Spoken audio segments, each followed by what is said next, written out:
Hey there, I'm Michael Truthar. This is Marcus, and we're going to talk about Aquarian Anarchy series, Voluntary Voodoo, and naturally, we're going to start with Legba. Right, and that's because in voodoo and the Afro-Caribbean traditions, the spirits associated with Legba, or the opener of the ways, pictured as an old man, is the communicator. He is the one that starts all of the conversation. He connects you to the Loa or the gods. Mm-hmm. He's also, if you're coming from a more Hinduistic perspective, more associated with Ganesh, right? Like busting down those walls and creating that path that is otherwise inaccessible.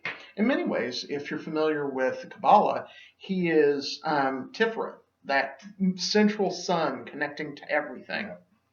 Mm-hmm. So maybe we should. It's like a guy with a lot of keys. Right. So maybe we should define a few terms. What do we mean by voluntary voodoo? Well, within this series, we've talked about that we have an understanding of the universe where we don't think there's this big king up in the sky. That it's more of a decentralized situation where there's energies that are dispersed across the universe, and that there's nobody particularly in charge. Michael calls himself an atheist, so I do, and it's see, I believe in Legba, and I feel stupid saying I believe in something, I believe. but I respect the notion and understand and accept the existence of Legba. Me personally, because it's here. So every man is every god and angel and every demon man or and woman, devil. to be clear. Yeah, man or woman. Sorry, every human is every angel and god and every demon and devil. So there's different aspects of my consciousness of who I am and how I represent myself and the things that I do and the ways that I think that can be seen in different lights. And one of the major parts of my personality, the way that I deal with the world, is Legba. Yeah, and for me, Legba is kind of a father figure, grandfather figure. I'm more connected to G'day, which we'll get into at a later time. But Well, yeah. So I want to point out one more thing. Me, I internalize Legba, and I feel like you externalize Legba. I do externalize Legba. To me, he is the forces that interconnect everything. Yeah. Ultimately, in most forms of voodoo, and particularly in our form of voodoo, Legba really is everything. One of my favorite ways of describing him is that you have thousands of spirits, and when I say thousands of spirits, I'm not just talking about like the voodoo spirits. I'm talking about Jesus. I'm talking about Muhammad. I'm talking about Ganesh. I'm talking about Jupiter. I'm talking about Venus. I'm talking about Isis. All of these thousands of different entities. But Legba interconnects those because it's actually all him. And I like the analogy that all of these different energies, including us, including every single human being, including the squirrels, including the trees, including everything, is just another story that Legba's telling. So whenever Mark was going through all the different spirits, also include in there the unity of fans at a high school football team. Like it's more than just these deities or these personifications. People, personifications. There are so many spirits. Most religions start with animism at their roots thousands of years ago, where every tree and every rock, the Pocahontas song, everything has a spirit, has a name. Yeah, and with Legba, it's the interconnected web. So, and in many ways, people say, "Oh, but isn't that centralized?" No, not really. It just, if you think of it kind of like a net, and you've cast that net, and Legba is the entire net. Now, the fish might get caught by this particular ring or whatever, and those are different spirits. But the entire net is Legba. So, if you're talking about the internet, for instance, Legba's the internet. And any website on there would be just another spirit. So he's the overarching totality of creation. Yeah. Almost like the platform used for creation to exist. Right.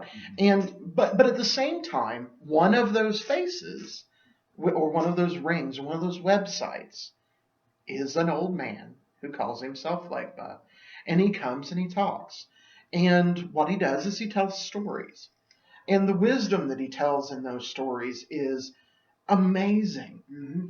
And so I want to give some of his traits and those kinds of things.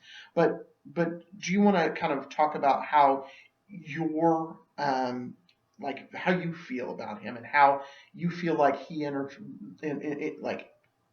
into your consciousness? Because in all reality, Michael's a little more connected to him than I am. Yeah, so for me, whenever Mark says that I'm more connected to Legba, I like to tell stories.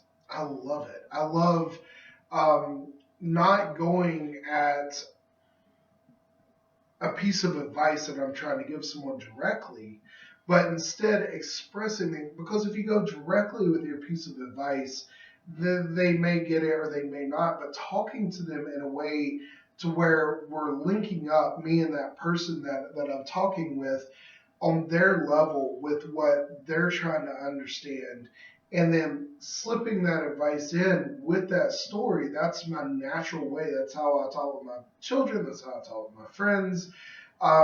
It's just naturally imbibed in me, and this is a major characteristic of Legba. Another major characteristic that I share with Legba is insanely powerful. Legba walks with a cane and is often seen with a dusty, dirty old dog. Okay, he's old and he's crippled because you don't have to be forceful to be powerful, and that's how I've always tried to carry myself. And I actually think that that keys in to a truth that I think voluntarists get, and that is that force actually is a sign of weakness.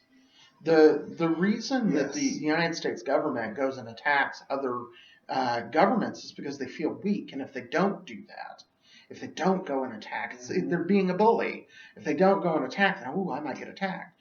That's a sign of weakness. If you were strong, if you didn't Or have secure. anything, yeah, insecure, you wouldn't need to do that. If you were sure that you couldn't be hurt, why would you need to punch somebody? I also think that it's interesting with the parable idea, the idea that telling stories and all of that's what Jesus did. That he told stories, he used parable. That's Jesus being Legba. But exactly, Jesus being Legba. Legba is such a massive concept. It's easy to personify Legba, but he's such a massive concept. You can see mythological, you can see historical, you can see all kinds of people taking up the traits of Legba. But one other thing where I connect with Legba is I get comfort out of talking to that old man that knows his stuff, that has had massive experience. He's not angry with me. He's not trying to force me to do things his way. He just wants to talk. And maybe I've gleaned something from it. And that makes me feel comforted to be in that kind of presence, which is what Legba is. Right. I mean, and he does bring that comfort. More that, Legba's colors are red and black generally. And when he enters the room, and frankly, I'm pretty Legba-ish right now. But for us, we've seen him with a fedora hat, which is like the old gangster hat, and like Michael said, with a cane. And kind of how I picture him as an old black guy, just kind of sitting in his rocking chair and sitting around a fire, maybe sitting around a fireplace. I picture a country porch. Yeah.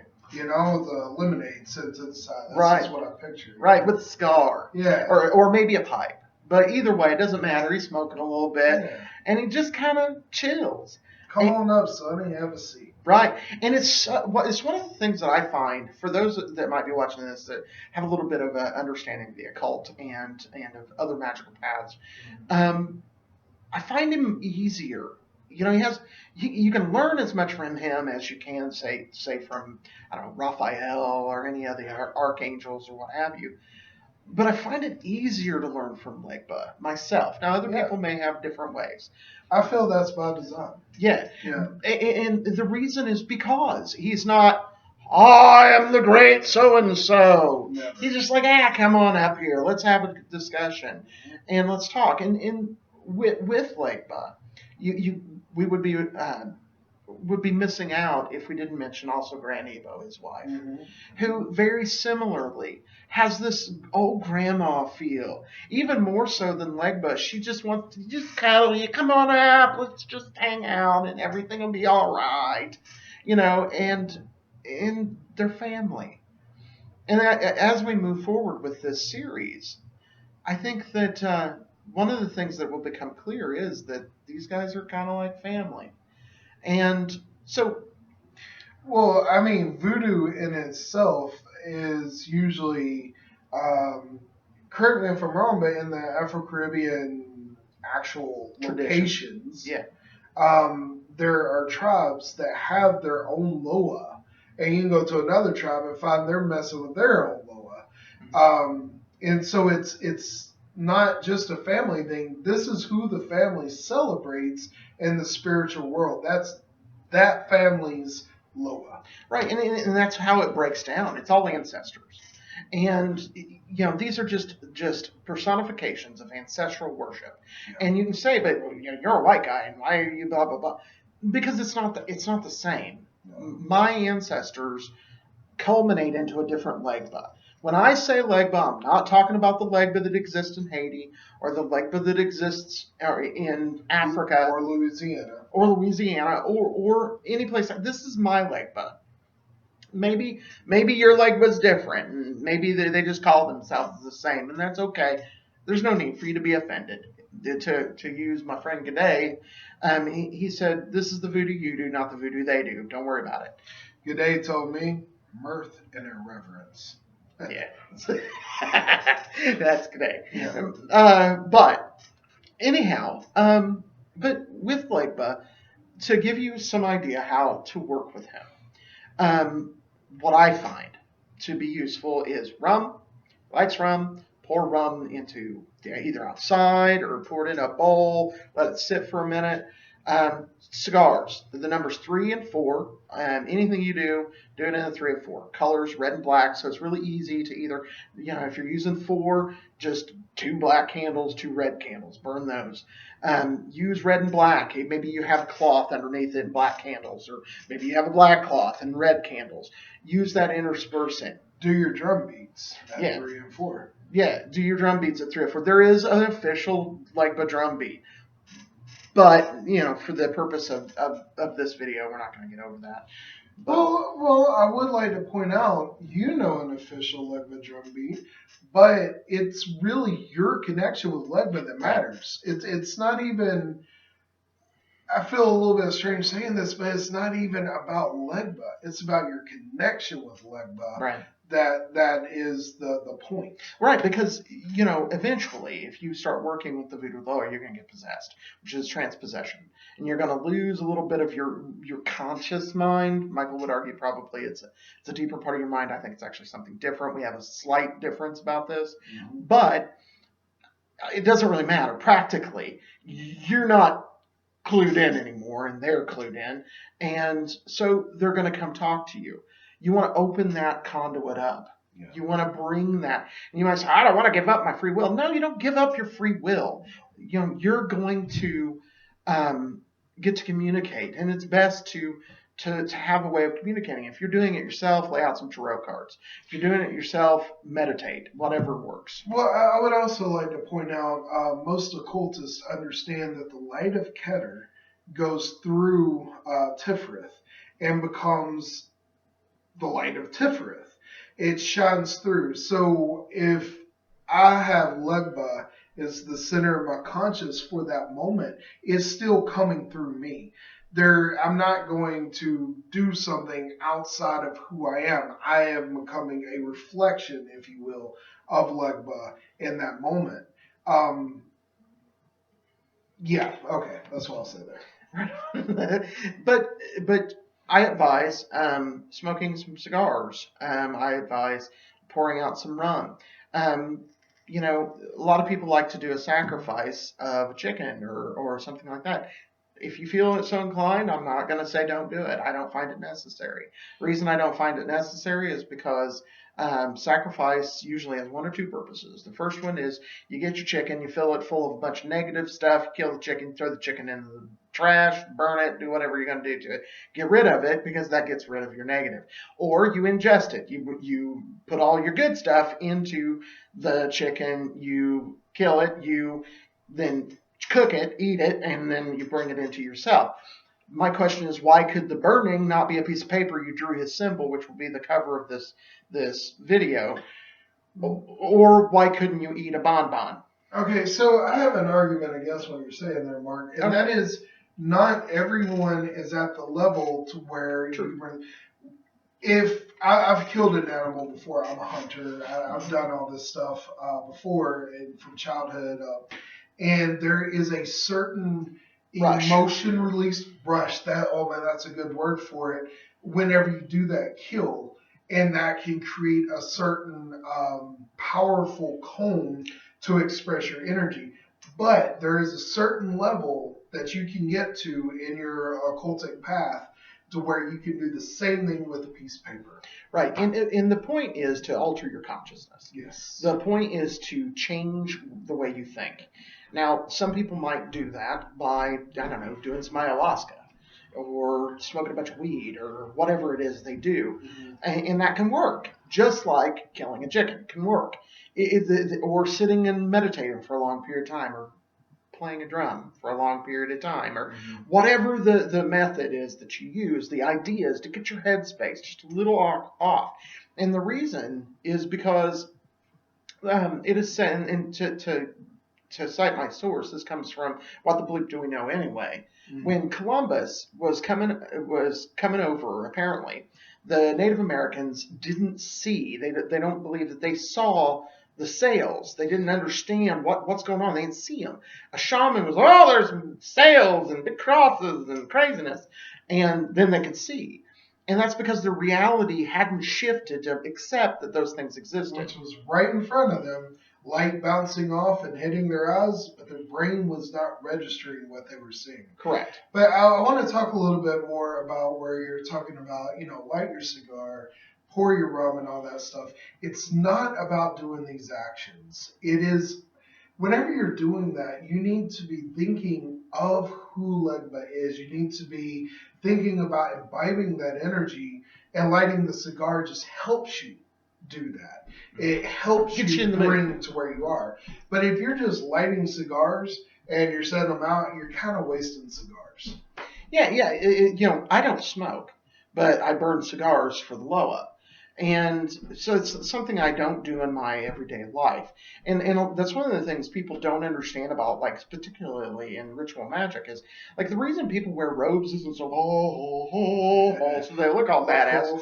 Right. That's not it. It's that they're in a different frame. Well, a robe also is meant to be like a portable room that you can isolate yourself into, so that you can keep your consciousness in a pure state, unafflicted by other energies outside of you. But on the opposite of that, like in some forms of Wicca and other spiritualities, they get buck-ass naked and go around the woods. That's right. And the reason they do that, again, is to, push out, this isn't what I do every day. Right. But when you're out in nature, I am one with nature. I am part of the woods. Animals don't wear clothes. And if you don't understand what he's talking about, go run in the woods naked. You'll understand. You can snag my balls on a barbed wire fence, dude. So it is about changing your consciousness. And that is what voodoo or Afro-Caribbean religions do. They alter your consciousness, and they kind of trick you into learning. They trick you into, like, moving into another state of consciousness. And that's why Legba's a trickster. Yeah, but whenever we're saying trick, it's not. We usually think of trick as in order to do something nefarious to us, you've tricked us. Whereas really, it's more like in order to put yourself to the side, all your cautions, all your is this, do I look crazy right now? I'm trying to do some voodoo. And the answer is yes, you do. Yeah, but put that to the side so that you can open yourself to receive that light. I'm talking very esoterically, but That's okay. I don't know how else to put it. To receive whatever God is, and to bring that peace of God that you needed at that moment. And it's about communication. And until you can achieve self-communication in another method, this way works, and it works really well. And I've done an awful lot of different kinds of occult practices, and I've never felt what I feel with voodoo. And maybe that's just me. Maybe it's just my path, and that's fine. But it works for a lot of people. Speaking of which, Mark here is talking a lot about theurgy, that connection with God. But one of the things that you're going to find if you just Google voodoo is a lot about voodoo dolls. It's a lot about cursing Zombies. your enemy, zombies. It's a lot about these thaumaturgic things, which is more Working like miracle workings. Yeah. And all that kind of stuff. To define our terms, theurgy is God magic, thaumaturgy is working of miracles. Yes. So, but this is more of hoodoo. This is more of the magical workings that is derived from this Afro-Caribbean culture. Voodoo is that connection with the Godhead. Is just colored with the paintbrush of an Afro-Caribbean culture. Right. And the thing is, I'm about as white as you get. And that more tan.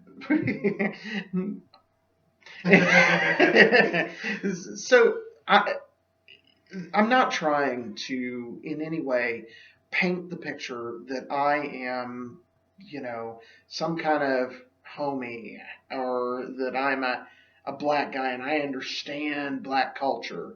I'm not at all.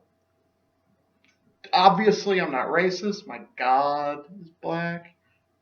That's supposed to be That's funny. what every racist would say, Marcus. Right. Although I've never heard a racist say that, but whatever. Right. But no, I'm not trying to say that what I do is traditional in any way. I don't even care. I practice voluntary voodoo. As far as I know, that is a term that I created. So, and for me, God is decentralized. And our first specific path-oriented video was about my guy, his guy, Papa Legba. And also, just to take that a little bit further, if you are an occultist, if you understand the spiritual journey to the Godhead, then you understand this is a meat suit. And that this will perish and rot and maybe grow a tree, hopefully. I don't know.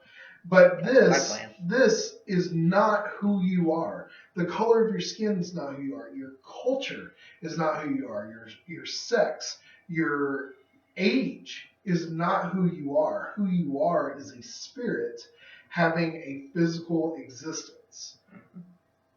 Right. So to say that some spiritual paths are meant for some meat suits and not other meat suits, or some cultures and not other cultures, is silly. You should go into this world and take the things that make sense to you, that feel right for you, and use them, because this is your life, this is your experience.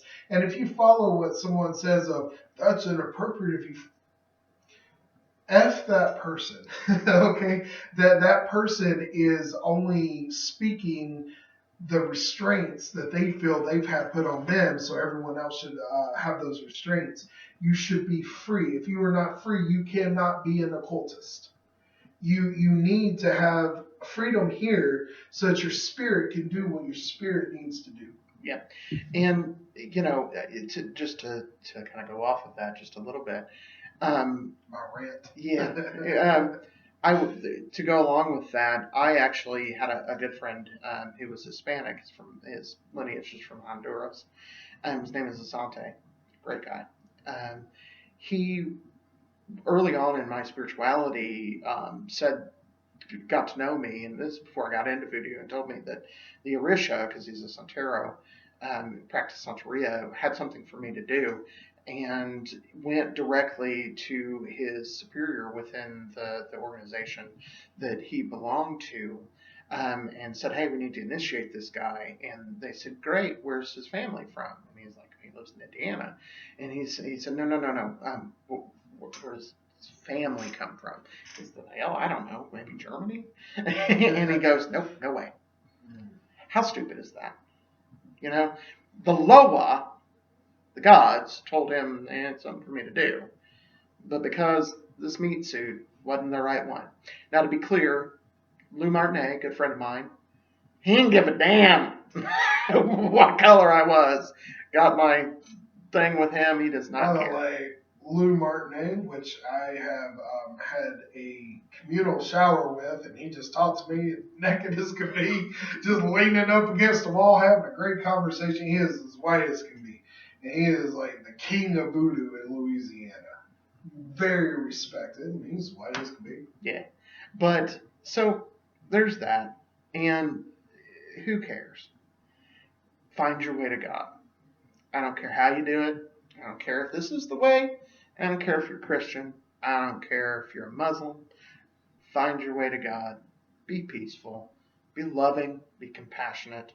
And be free. And if voodoo is right for you, learn about voodoo. And if it's not right for you, that's completely okay. Because again, it's all about that freedom. It's about what your soul, what your spirit needs on its path. Absolutely. Yep. So, if you've enjoyed this video, please like, share. If you are, I suggest you check out our Teesprings at Aquarian Anarchy. We have a bunch of really cool stuff. The link will be below. Tell about the Enochian tablets. Yeah, we have, if you like Enochian, which is another kind of magic. If you've ever tried to make the Enochian watchtowers. Yeah. We have full color Enochian tablets for sale for roughly, they're a little less than $100. If you go on eBay, they're $100 from us. The cheapest I've seen them is $250, and ours are way better. Yeah, they've got all the right markings, all the right colors. It's pretty awesome. Yeah, we also have a tapestry for Legba. You can put them on a t-shirt if you want. All kinds of stuff. Cool stuff. We use that to fund our what we're doing with Aquarian Anarchy. We also have a voluntary site that's voluntaryvisionsmedia.com. It is a censorship-free platform for all volunteers to get on there and say what they need to say. Yep. So check all that stuff out. Links will be below. And if you're on BitChute, give us a tip. We will use the money to make our productions even better. Thank you very much for your time. Be free.